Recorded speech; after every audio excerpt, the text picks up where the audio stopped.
बिस्मिल्लाहिर्रहमानिर्रहीम, अस्सलाम वालेकुम। बहुत ही इंटरेस्टिंग सूरत हाल हुई है। इजराइल ने रिपोर्ट जारी की है और ये अमेरिका के लिए बड़ी भयानक रिपोर्ट है। रिपोर्ट में कहा गया है कि ईरान ने जो हमला किया था, उस हमले में ईरान ने जो अटैक किया मिसाइलों से, ड्रोन से, तमाम चीज़ों से, अमेरिका सिर्फ 25% ईरान के मिसाइल्स, ड्रोन्स रोक पाया। और उन्होंने सारे का सारा ब्लेम अब अमेरिका पर डाला है कि आपकी इतने नकारा सिस्टम हो चुके हैं, इतना डिफेंस आपका नकारा है कि आपकी वजह से ईरान ने हम पर हमला किया। और जो अब बड़ी डेवलपमेंट हुई है, जो इजराइल को पता चली है, उनके लिए इतनी खतरनाक सूरत हाल है। उनको ये पता चला है कि ईरान ने अब तैयारी की है कि अब जो हमला करना है वो इनिशियल स्टेज पर बगैर बताए 1200 ड्रोन्स, यानी ड्रोन्स होंगे टोटल 1200 चीजें होंगी तकरीबन, उनमें ड्रोन्स होंगे 1200 और तकरीबन उसमें मिसाइल्स होंगे, कई 100 मिसाइल होंगे, लॉन्ग रेंज, मीडियम रेंज और इसके बाद हाइपरसोनिक मिसाइल, और सबसे बढ़कर उसमें ईएमपी हमला भी शामिल होगा। यानी आप ये समझ लीजिए तकरीबन इस वक्त प्लान ये हुआ है कि ईरान ने अगर हमला किया दोबारा इजराइल पर, ईरान ने पूरी तैयारी की है। उन्होंने कहा कि हम तकरीबन 2400 से 2500 के दरमियान अपने मिसाइल, ड्रोन्स, हर तरह की चीज़ें मारेंगे और सारी डायरेक्शन से हमला करेंगे। और ऐसा हमला होगा कि जिसमें मेन टारगेट उनका ये होगा कि उनके जो डिफेंस सिस्टम है उनको पहले तबाह करना है और उसके बाद उनकी बिजली मुनक़ता करनी है, देन वो जाकर टारगेट पर हिट करे, फिर हम जिसको चाहे तबाह करेंगे। देखिए, आप किसी भी मुल्क के अंदर 2500 के करीब मिसाइल, ड्रोन और ये तमाम चीज़ों से हमला करें। वैसे याद कीजिए आपको लास्ट दफ़ा क्या कहा था उन्होंने, ईरान ने ये बात कही थी कि अब हमने 300 चूँकि मारे थे ड्रोन और मिसाइल, उन्होंने कहा था कि अगर आपने दोबारा हमला किया तो हम 10 गुना यानी 3000 की उन्होंने बात की थी। लेकिन अब उन्होंने प्लान ये किया है कि 2400 की खेप उन्होंने मारनी है। आप दुनिया का कोई भी, आप समझ लें सारे जहां के डिफेंस सिस्टम लेकर आए, दुनिया का कोई मिसाइल डिफेंस सिस्टम ऐसा नहीं है जो 2400, जिसमें ड्रोन्स हो तकरीबन 1000-1200 ड्रोन्स हो, मिसाइल्स हो, छोटे बड़े हो, रॉकेट हो, उसके अलावा बेतहाशा ऐसे मिसाइल और चीज़ें हो जिसको आप रोकना चाहे आप रोक पाए, सवाल ही पैदा नहीं होता। आप बताइए कि इस सारी सूरत हाल के अंदर 2400 के करीब आए तो क्या आप रोक सकते हैं? और सबसे बड़ी बात है कि इसराइली आर्मी का जो रेडियो चलता है वहाँ पर उन्होंने कहा है कि अमेरिका हमारे लिए वो मदद नहीं कर सका जिस मदद की हमें तवक्का थी, और सिर्फ 25% अमेरिका ने ईरान के आने वाले जो ड्रोन या मिसाइल उसको रोके, जो हमारे लिए तशवीश का बायस है। इसका ये मतलब हो गया है कि अब क्लियरली मामला सामने आ गया है कि अमेरिका इस खित्ते में नाकाम हो गया है। देखिए, होशियों ने आज एक बात की है जो बात बड़ी हैरानकुन है। उन्होंने कहा है कि हम यूरोप को कहते हैं कि आप तैयार रहें, हमारे पास स्टॉक में इतने मिसाइल हैं, इतने ड्रोन्स हैं और ऐसे ऐसे हथियार हैं कि अब हम आप पर जो फायर करेंगे आप हैरान हो जाएंगे कि आपने आज से पहले कभी इस तरह का हमला नहीं देखा होगा। देखिए, दुनिया में आप ईरान की बात को झुठला सकते हैं, आप कह सकते हैं कि यार ये करते हैं या नहीं करते, वो अलग बात है, इस दफ़ा उन्होंने किया। अब इजराइल की बात को कह सकते हैं, अमेरिका की बात को, मुस्लिम कंट्रीज़ को और बहुत सारी चीज़ों को, इंडिया की बात को। लेकिन होशियों ने अब तक उनका रिकॉर्ड ये रहा है कि जिस तरह उन्होंने कहा हमने हमला करना है, उन्होंने कम से कम उससे 10 गुना बढ़कर हमला करके दिखाया। और उन्होंने जो कहा है वो किया। यानी अब आप देख लें आज का स्मूथ चल रहा है मामला, लेकिन फिर भी उन्होंने परसों ड्रोन गिराया है, शिप तबाह किया है और अब फुटेजेस भी जारी करें, साथ साथ मारने की ये देखो हम करें। इस वक्त जो सूरत हाल पैदा हुई है वो होशियों ने यूरोप को वार्न किया है कि हम आपके साथ ये करने जा रहे हैं। अब की दफ़ा जो ईरान का हमला है, उस हमले में प्लान ये हुआ है, क्योंकि ये तभी हमला होगा कि जब इसराइल खतरनाक हमला करेगा, क्योंकि इसराइल को पता कि इस दफ़ा जो उसने हमला करना है वो या फिर ईरान रहेगा या फिर इसराइल रहेगा, इस तरह की सूरत हाल होगी। तो इस दफ़ा इन्होंने प्लान किया है कि हूसी भी हमला कर देंगे इस दफ़ा, यानी उसके बाद हिजबुल्लाह भी हमला कर देगी, लड़ाई कर दी, वहाँ से भी हमला हो जाएगा। जब ईरान ने हमला किया था तो खबर आई थी कि जी शाम से भी हमला हो गया, इराक से भी हो गया, लिबनान से भी हो गया, फलाना से हो गया। ऐसा कुछ नहीं था, ईरान ने हमला किया था, ईरान ने मिसाइल उनके, यानी इतने वो स्लो ड्रोन्स आ रहे थे। और इस दफ़ा जो उन्होंने ख़ास तौर पर ड्रोन्स इस्तेमाल करने हैं वो ड्रोन्स उन्होंने टेस्ट कर लिए हैं अमेरिका के डिफेंस सिस्टम के आगे। असल में इस दफ़ा जो हमला होगा उसमें आप समझ लें कि अगर 2400-2500 के करीब मिसाइल ड्रोन्स हैं। अब ये नहीं पता कि आया उन्होंने एक ही दफ़ा ये फायर कर देने हैं या थोड़ा वक्त लगाएंगे, घंटे दो के गैप के बाद करेंगे, जो भी होगा। देखिए, अगर तो उन्होंने एक ही दफ़ा फायर कर दिए तो आप ये समझ लीजिए कि इनमें से इसराइल बहुत भी ज़्यादा जंप मार ले, बहुत भी ज़्यादा, अमेरिका कर ले, सारे कर ले, ये सारे मिल जाएं तो ये शायद 500-600 से ज़्यादा नहीं रोक पाएंगे। इनकी कैपेसिटी नहीं है, और वो भी बहुत कम। देखिए 300 आए थे तो आपने देखा वो असल के वेस्पा टाइप थे ड्रोन, वो तो सिर्फ वीडियो बनाने के लिए थे, उन्होंने भेजे और साथ उनको दिखाकर उन्होंने मिसाइल दाग दी। हम बहुत भी ज़्यादा बात लगा ले कि चलो नहीं यार ये कर ले, इनको आप मार्जिन दे दें, सारी काम कर ले, चीज़ें कर ले, तो ये सूरत हाल होगी कि वो ज़्यादा से ज़्यादा 500 रोक पाएंगे, और ये भी नामुमकिन बात है। 300 वो रोक नहीं पाए थे तो ये कैसे रोक पाएंगे। चले इतना मार्जिन दे दें, आप किसी भी मुल्क के ऊपर छोटे बड़े 1600 मिसाइल दाग दें, including drones, long range, short range. उसके अलावा आपको नहीं पता कि आपने ऐसा पेलोड उसके ऊपर फेंक दिया है कि वो लेकर गया आपके एटमॉस्फेयर में गया, यानी आपकी फिजाई हदूद में गया, नीचे आपकी इलेक्ट्रॉनिक्स बंद हो गई है।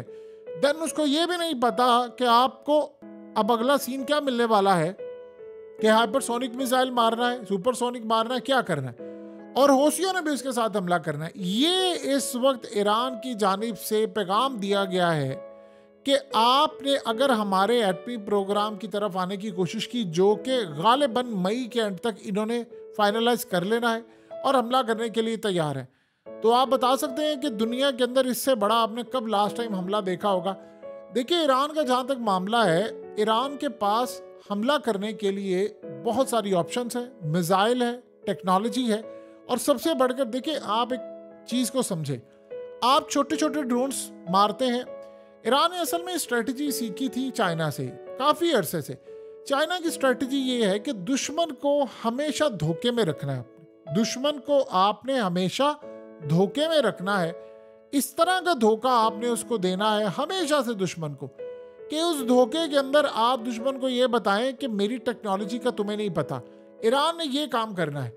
अब आप सोचें कि इतने बड़े तर्ज पर उनके जो मिसाइल है और ये तमाम चीज़ें जब एक ही दफ़ा आप चला देंगे तो उसके बाद तो फिर जाहिर सी बात है काउंटर स्ट्राइक आपने करना है, फिर ये अपना प्रोग्राम नहीं बचा पाएंगे। और इस दफ़ा उन्होंने स्पेशली प्लानिंग ये करे हैं कि हमने अगर लेट से 100 मिसाइल भी मार दिए ड्रोन्स में, हालांकि पिछले बार 300 मारे थे, अगर हमने उनमें ये काम कर दिया कि इनकी बैटरीज उड़ा दी, सिर्फ आयरन डोम की बैटरीज उड़ा दी और डेविड स्लिंग की उड़ा दी, तो समझ लें कि हमारे सारे के सारे मिसाइल जाकर टारगेट पर हिट कर जाएंगे। देखिए, पिछली दफ़ा तो ईरान जंग नहीं चाहता था, तो इसलिए उसने काम किया कि उसने 72 घंटे पहले बता दिया, उसके बावजूद अमेरिका नहीं रोक पाया। अमेरिका की टेक्नोलॉजी हो चुकी हुई है बिल्कुल फेल। हौसियों ने इस वक्त तैयारी पूरी की है। अब इन्होंने अमेरिका को ब्लेम दे रहे हैं कि आपके पास टेक्नोलॉजी, आपने फलाना काम किया, आपने ये काम किया। इसराइल इस वक्त शदीद परेशानी में है। नेतन्याहू ने अमेरिका को कहा है कि मैंने जंग बंद नहीं करनी। इससे साफ जाहिर है कि जंग बड़ी लंबी चलने वाली है। और सबसे बड़ी बात यह है कि क्या ईरान ने जो अभी दावा किया हालिया कि हमने ये मिसाइल दागने हैं, वो दाग देंगे, यानी जो उसने कहा जी इंसानी आंख ने वो देखा ही नहीं है मिसाइल, और गालिबन वो EMP की तरफ ही इशारा है कि अगर वो फिजा के अंदर चला जाता है, इलेक्ट्रॉनिक्स बंद कर देता है। देखिए, अगर ये नौबत आ गई है तो ऐसा लगे कि आपको शायद आप सुबह उठें और आपको लगे कि यार नहीं, बस अब शायद ज़िंदगी वो नहीं रही, ये तबाही का सिलसिला जो अब नहीं रुकने वाला, क्योंकि ये फिर वर्ल्ड वॉर है। ये वर्ल्ड वॉर से कम की कोई सूरत हाल नहीं है जिसको आप ये समझ लीजिए। अब सबसे बड़ा यहाँ पर एक मसला पैदा हुआ है कि अगर वाकई इस लेवल की सूरत हाल पैदा हो रही है तो वो क्यों होने जा रही है। इस वक्त जो सबसे बड़ा मसला है इसराइल के लिए वो ये है कि उन्होंने ईरान के ऊपर हमला करके उसके कॉन्सिक्वेंसेस देख लिए। इसराइल बहुत बड़ी ताकत थी, अभी भी बहुत बड़ी ताकत है, लेकिन अब उनके बस का मामला नहीं है। वो प्लान ये कर रहे हैं कि हमें वहां जाना ना पड़े और कोई ऐसा हमला हम कर दें कि जो इजराइल में बैठे बैठे ही हमला कर दे, कोई EMP हमला कर दे। देखिए, आपको अगर EMP हमला भी करना है किसी भी मुल्क के ऊपर तो वो इतना आसान नहीं, उसकी भी टाइप्स होती है। या तो आप एक मिसाइल वहाँ लेकर जाते हैं, जैसे उन्होंने ईरान पर एक मिसाइल दाग दिया, उनकी फिजाई हदूद में आ गया, वो पेलोड लेकर आता है, वो फिर EMP होता है, वो नीचे सारी इलेक्ट्रॉनिक्स आपकी जैम कर देता है। अब ये जो हमला है वो कैसे करेंगे ये नहीं पता, लेकिन इस दफ़ा ईरान ये कर रहा है कि हम इस तरह का काम जब करेंगे हमारे ऊपर होगा तो हम सेकेंड स्ट्राइक कैपेबिलिटी को लाइव कर रखे। इसराइल का प्लान ये है कि हम जब हमला करें, चाहे वो अपने मिसाइल मारे कुछ करें, हम इनको इतना तबाह करें कि ये स्ट्राइक करने के काबिल ना रहे। ये असल में इस वक्त इसराइल का प्लान है, क्योंकि उसको पता चल गया, देखिए आपने अगर किसी को मारा और वो टारगेट लग गया या मिस हो गया, दोनों सूरतों में वो तो आपको नहीं छोड़ने वाले। यानी आप ये सोचें कि इस वक्त 1 to 1 फाइट है। अब ऊपर से ईरान एटमी ताकत बनने के इतना करीब आ गया है कि अमेरिका के लिए परेशानी की बात है कि अमेरिका के अब डिफेंस टेक्नोलॉजी काम नहीं कर पा रही, उसका वो लेवल भी काम नहीं कर पा रहा। तो व्हाट नेक्स्ट, उनके पास अब क्या सूरत हाल बाकी है। यही इस वक्त अमेरिका को चीज़ खाई जा रही है कि हमारा अब आगे क्या बनेगा। देखिए इस दफ़ा हुआ ये है कि अमेरिका की टेक्नोलॉजी को बीट किया है रूस की टेक्नोलॉजी ने और चाइना की टेक्नोलॉजी ने। इससे उनको बहुत ज़्यादा मैदान जंग में फ़ायदा हो रहा है। अब आप देखें ना कि अभी हालिया एटॉमिक्स जो मिसाइल थे वो यूक्रेन के अंदर भी तबाह कर दिए रूस ने। वो कैसे तबाह किए? अब ये लॉन्ग रेंज मिसाइल थे और उन्होंने रूस को हिट करना था जाकर, तो तबाह उन्होंने इस तरह किए हैं कि उन्होंने अमेरिका की टेक्नोलॉजी को पीछे छोड़ दिया है। अब दुनिया अमेरिका की टेक्नोलॉजी पर रिलाय नहीं करी। जो भी मुल्क अमेरिका की टेक्नोलॉजी पर, उसकी टेक पर रिलाय कर रहा है, आप ये समझ लें कि उसने अपनी बर्बादी को दावत दी हुई है। चले आप कुछ भी बात कह लें, जैसे भी कह लें, लेकिन इसराइल का आयरन डोम या डेविड स्लिंग जो है वो अमेरिका के पैट्रियट सिस्टम से ज़्यादा बेहतर रहा है। हत्ता कि उसने इस जंग के, देखिए इस जंग के अंदर जो भी मामला हुआ है वो बड़ा स्मूथली रहा है। यानी लड़ाई होती रही है, इसराइल की तबाही होती रही है, लेकिन आफ्टर ऑल उसकी डिफेंस के लिए अगर कोई भी बैटरी सामने आ रही थी तो वो आयरन डोम ही था। सो लिहाजा आयरन डोम की बैटरीज भी तबाह हुई, वो नाकाम भी हुआ, ये जंग उनके गले भी पड़ी रही। देखिए यूक्रेन का मामला डिफरेंट है। दो चीज़ें होने जा रही हैं, दुनिया इधर की इधर हो जाए। एक तो इसराइल ने गजा देखे उस पर वो जा रहे हैं, क्योंकि इस दफ़ा उन्होंने बाइडन के थ्रू एक स्कीम जो निकाली है कि गजा के जितने लोग हैं फ़लस्तीन के, हम उनको अमेरिका बुलाएंगे और दूसरी कंट्रीज़ बुलाएंगे, उनको नेशनैलिटीज़ देंगे, उनको हम पैसा देंगे, जॉब देंगे और उनको सेटल कर देंगे पूरी तरह। और इस सारे मामले पर फिर ये गजा वापस नहीं आएंगे तो गजा हम ले लेंगे और बाकी वेस्ट बैंक रह गया तो वो भी करेंगे, तो फिर बैतुल मुक़द्दस को निशाना बनाने के लिए हम आगे बढ़ेंगे। ये असल में एक सूरत हाल है। अमेरिका अब धड़ाधड़ रिपोर्ट जारी कर रहा है ईरान के हवाले से। वो ये कह रहे हैं कि हमारे जो अर्ली एस्टीमेट था वो ठीक नहीं रहा। असल में हुआ ये है कि अमेरिका को सबसे ज़्यादा जो दुख जिस बात का है वो ये है कि वो अफ़गानिस्तान से क्यों चला गया। जब तक वो अफ़गानिस्तान में मौजूद था, उसके अड्डे वहाँ पर मौजूद थे, वो ड्रोन उड़ाता था, वो ईरान के ऊपर भी बड़ी ऊपर वाली सतह पर जाता था, स्कैन करता था, नीचे आ जाता था। अब प्रॉब्लम ये है कि अमेरिका जब से निकला है अफ़गानिस्तान से, अमेरिका एक तो चाइना के ऊपर नज़र नहीं रख पा रहा, ये उसके लिए बहुत बड़ा एक झटका है। दूसरा, वो ईरान पर अब नज़र नहीं रख पा रहा और ईरान के साथ वो हूसियों पर भी नज़र नहीं रख पा रहा। तो जो इंटेलिजेंस मालूमात उसने इकट्ठी करनी होती थी और उसने इसराइल को पहुंचानी होती थी, इसराइल आगे हमला करता था, अब वो इंटेलिजेंस मालूमात उनके पास मौजूद नहीं है। तो वो कहाँ से इंटेलिजेंस मालूमात लेते? वो मिडल ईस्ट के अंदर जो उनके अड्डे हैं वहाँ से इंटेलिजेंस मालूमात लेते, वो भी उनका काम नहीं करा। सो ये नेटवर्क वहाँ पर भी सिस्टम नहीं चल पा रहा। और दूसरा, अब पूरी दुनिया में प्रेशर इस वक्त पड़ता जा रहा है कि ईरान की असल में मिसाइल की जो डिमांड है वो बढ़ गई है, क्योंकि वही अमेरिका के साथ मुकाबला कर रहे हैं और वही इजराइल के साथ मुकाबला कर रहे हैं। सो अगर हम 2500 या 2400 मिसाइलों को, ड्रोन्स को एक साथ हमला करते हुए देखेंगे तो शायद हमारे इंसानी तारीख का ये सबसे बड़ा हमला होगा। और इसराइल इसीलिए अभी तक फ़िलहाल हमला नहीं कर पा रहा ईरान के ऊपर। देखिए अगर को तो आप और हम लोग ये समझ रहे हैं कि इसराइल अगर चुप करके बैठ गया या दुबक कर बैठ गया तो वो नहीं आएगा, ऐसा नहीं होने वाला। इसराइल असल में दिन रात काम ये कर रहा है कि वो किस तरह ईरान की कैपेबिलिटीज़ को तबाह करे। यानी ईरान के पास सेकंड स्ट्राइक की कैपेबिलिटी ना हो, यानी वो तबाह करे जाकर और इनकी कैपेबिलिटी ना हो। और सबसे बढ़कर बात यह है कि उनको एक और भी परेशानी लाहक है कि हो सकता है कि हम हमला करने के लिए जाएं और ईरान का जो पहला हमला ही हो, यानी हम जो हमला करें ईरान पर, वो हमला भी नाकाम हो जाए। और अगर वो नाकाम हो गया तो देन फिर भी ये हमला करने के लिए हमारे ऊपर आएंगे।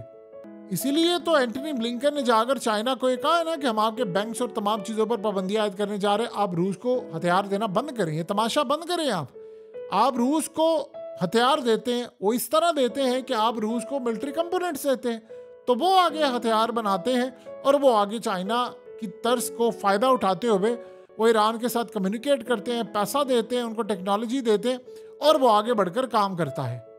देखिए, अमेरिका को एक खदशा है कि ईरान के इंजीनियर्स कुछ ऐसी टेक्नोलॉजी और मिसाइल्स बना चुके हुए हैं जो शायद ये रवायती जंगों से बाहर है और ये बड़े अलग तरह का है। ईरान असल में इस दफ़ा अगर आप लेट से कोई हमला हो जाता है, इनकी न्यूक्लियर फैसिलिटीज़ और ये तमाम चीज़ों को आप लेट से पार्शली डैमेज या पूरा डैमेज या आधा डैमेज कर देते हैं, तो ईरान के पास इतनी कैपेबिलिटी है, एक तो वो हमला रोकने की सलाहियत रखता है, नंबर 1। नंबर 2 सलाहियत ये है कि वो इस तरह की भी सलाहियत रखता है कि ये तमाम चीज़ें उसको तबाह ना कर पाए और बदले में वो एक लड़ाई छेड़ दे और गालिबन इस दफ़ा हो सकता है वो लिबनान की साइड से कोई बड़ा स्ट्राइक कर दे। सो वहाँ पर कोई न्यूक्लियर पहुँचा दे या वहाँ पर न्यूक्लियर वॉर हेड पहुँचे हो, किसी को नहीं पता, क्योंकि वो बैलिस्टिक, देखिए मिसाइल के ऊपर आपने एक वॉर हेड ही लगाना है ना, वो आप बदल देंगे, आप कन्वेंशनल की जगह आप न्यूक्लियर पर आ जाए। ये जो भी होगा वो मामला बाद में देखने वाला होगा। फिलहाल इस वक्त इजराइल की रिपोर्ट अपनी ये बता रही है कि सिर्फ 25% अमेरिका ने मिसाइल रोके हैं। और साथ मज़े की बात यह है कि इजराइल ने खुद अब ये एडमिट किया है कि उनको खतरा ये है कि 2400 से 2500 missile plus drones plus long range, short range rocket, हर तरह की चीज़ें ईरान से, लेबनान से, शाम से, इराक से, हौसियों से, हर जगह से हिट हो। आप बताएं 2500 जब आप हिट करेंगे, आप किसी भी मुल्क का सिस्टम पैरालाइज कर सकते हैं। क्या वो जी सकता है? सवाल ही पैदा नहीं होता।